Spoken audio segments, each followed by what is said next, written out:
আওয়ামী লীগের সময় কখনো এরকম হয় নাই যে মেট্রো রেলের নিচে আবাসিক এলাকায় যেখানে বাজার দেওয়ার, গরুর হাট দেওয়ার কোনো প্র্যাকটিসও ছিল না এবং তাদেরকে দেওয়া হয় না, তারা নিজ উদ্যোগে ওয়ার্ড কমিটি, বিএনপির থানা কমিটি হাট করে জঘন্য যাচ্ছেতাই অবস্থা করে রেখেছে। আমরা দেখেছি যে বর্তমানে যে সরকার আছে তারা নির্বাচনের আগে 25 কোটি বৃক্ষরোপণের একটা ইশতেহার তারা দিয়েছিল, কিন্তু এখন পর্যন্ত 4 মাস হয়ে গেল আমরা এখন পর্যন্ত সেটার বাস্তবায়নের কোনো উদ্যোগ দেখতে পাইনি। 25 কোটি এটা অনেক বড় নাম্বার 5 বছরের হিসেবে। আশা করি যে তারা যথাযথ উদ্যোগ গ্রহণ করবে। এবং আমরা দেখি যে বিশেষ করে শহরগুলোতে বাংলাদেশে আমরা ঢাকা শহরের মধ্যে বসে পরিবেশ নিয়ে আলোচনা করছি, কিন্তু অনেক সময় মনে হয় ঢাকা শহরে যখন আমরা চলি, আপনারা সবাই যাতায়াত করেন বা থাকেন যারা, ঢাকা শহর আর পরিবেশ একে অপরের প্রতিদ্বন্দ্বী বা শত্রুর মতো মনে হয়। কারণ শুধুমাত্র বৃক্ষ না, এর বাইরেও ময়লা আবর্জনা থেকে শুরু করে আমরা প্রায় দেখি দূষণের ইন্ডেক্সে আমরা সবসময় একদম পেছন দিক থেকে এগিয়ে থাকি আর কি, পেছন দিক থেকে ফার্স্ট সেকেন্ড থাকি। এবং বায়ু দূষণের ক্ষেত্রেও একই অবস্থা। এবং এই শহরে আমার মনে হয় পৃথিবীর যে শহরগুলোতে পরিবেশগত কারণে সবচেয়ে বেশি মানুষজন অসুস্থ হয়, বিভিন্ন ধরনের রোগে আক্রান্ত হয়, তার মধ্যে ঢাকা শহর প্রথম দ্বিতীয়র মধ্যে থাকার কথা।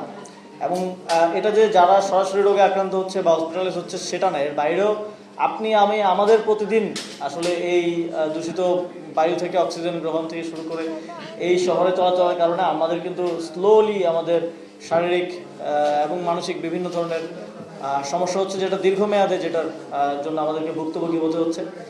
এটার দিকে বিশেষ নজর প্রয়োজন। কিন্তু আমরা দুঃখের সাথে বলতে হয় যে আমরা এখন সিটি কর্পোরেশনের প্রশাসকরা আছেন, তাদেরকে আমরা শুধু দেখি যে তারা বিভিন্ন জায়গায় যাচ্ছেন এবং বলছেন যে আমাদেরকে ভোট দিলে আমরা পরিবেশের জন্য এই করব ওই করব। তা আপনি তো ভাই এখন প্রশাসক হিসেবে বসে আছেন, আপনাকে ভোট দিলে করবেন, এখন করতে কি দোষ? এখন কি কেউ আপনাকে হাতটা ধরে রাখছে যে এখন কিছু করেন না? নির্বাচন কবে হবে আমরা জানি না। আর এটা তো একটা চলমান প্রক্রিয়া, এটা এমন না যে আমি নির্বাচিত হয়ে আসলে 1 বছর পরে করবো, এখন করা যাবে না। এবং আমরা দেখেছি যে এবার যে ঈদুল আজহা ছিল, ঢাকা শহরের কি পরিস্থিতি করা হয়েছে। আওয়ামী লীগের সময় কখনো এরকম হয় নাই যে মেট্রো রেলের নিচে আবাসিক এলাকায় যেখানে বাজার দেওয়ার, গরুর হাট দেওয়ার কোনো প্র্যাকটিসও ছিল না এবং তাদেরকে দেওয়া হয় না, তারা নিজ উদ্যোগে ওয়ার্ড কমিটি, বিএনপির থানা কমিটি হাট করে জঘন্য যাচ্ছেতাই অবস্থা করে রেখেছে।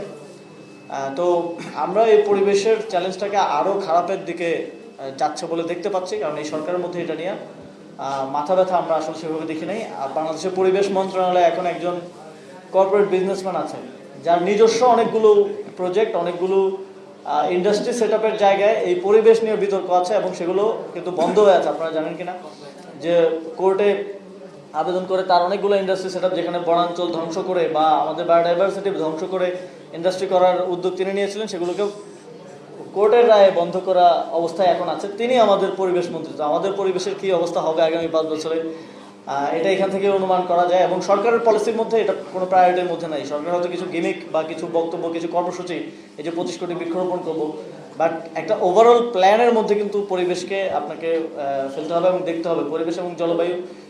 এইটা আরও বড় পলিসিগত জায়গা থেকে, এবং এটা 5 বছরের না, এটা একটা লং টার্ম প্ল্যান অ্যান্ড এক্সিকিউশনের ব্যাপার আছে, মনোযোগের ব্যাপার আছে। সেটাতে আমরা আহ্বান জানাবো যে সরকার কাজ করবে, কারণ এই সরকার যদি কাজ না করে 5 বছর পরে যারা আসবে তাদের জন্য আরও বেশি লড়াইটা আরও কঠিন হয়ে যাবে। তো এটা এই কন্টিনিউয়াস প্রসেসের মধ্যে দিন দিন আরও খারাপের দিকে যেতে থাকবে।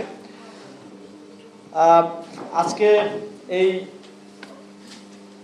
কর্মসূচি, এই সপ্তাহব্যাপী কর্মসূচির উদ্যোগ গ্রহণ করার জন্য আমি ঢাকা মহানগর উত্তর এনসিপিকে ধন্যবাদ জানাতে চাই এবং সারা দেশে আমাদের নেতা কর্মীদেরকে এই পরিবেশ দিবস এবং এই সপ্তাহ উপলক্ষে নানা ধরনের কর্মসূচি হাতে নেয় এবং বৃক্ষরোপণের আহ্বান জানাচ্ছি। এবং আজকের যেই বৃক্ষ রোপণ এবং বিতরণ কর্মসূচি সহ সপ্তাহব্যাপী সেমিনার, আলোচনা সভা, এই কর্মসূচির আমি এখন আনুষ্ঠানিকভাবে শুভ উদ্বোধন ঘোষণা করছি। আপনাদের সকলকে অনেক অনেক ধন্যবাদ আজকের কর্মসূচিতে অংশগ্রহণ করার জন্য। আপনাদেরকে আমাদের এই সপ্তাহব্যাপী কর্মসূচি প্রচার এবং প্রসারের মাধ্যমে এবং আরও মানুষকে অনুপ্রাণিত করার জন্য আহ্বান জানাচ্ছি।